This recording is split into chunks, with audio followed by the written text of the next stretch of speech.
শুভ সকাল। ঠাকুরকে প্রণাম জানিয়ে আজকের নিবেদন।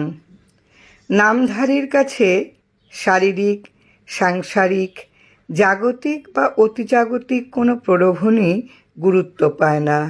নামের মহা ঐশ্বর্য প্রাপ্ত হয়ে এই জীবনেই সে শরণাগতভাবে উন্নত হয় এবং বৈকুণ্ঠের শান্তিতে তৃপ্ত থাকে। যোগ যাগ তপস্যা দিতে সিদ্ধি বিভূতি লাভ হয়, কিন্তু কর্তৃত্ব বা বাসনা থাকে বলে ঈশ্বর প্রাপ্তি হয় না।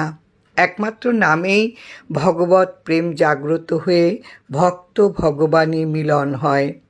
নামধারীকে ভগবান স্বীয় বক্ষে ধারণ করে রাখেন এবং তার স্থানও সকলের ঊর্ধ্বে হয়। ইচ্ছা অনিচ্ছা সত্ত্বে যদি খাও, যেমন খাওয়া হয়, ঠিক তেমনি যেভাবে যেরূপেই করুন না কেন, জানবেন নামই হয়। নামে প্রেম হলে সকল বন্ধন শিথিল হয়ে আসক্তি মুক্ত হয়ে যায়। নিষ্ঠা ভরে নাম করলে কালে আপনা থেকেই নাম হতে থাকে। জানবেন নামের বীজ বৃক্ষে পরিণত, পল্লবিত হয়েই আসে মুকুল, হয় ফুল ও ফল। জয় রাম।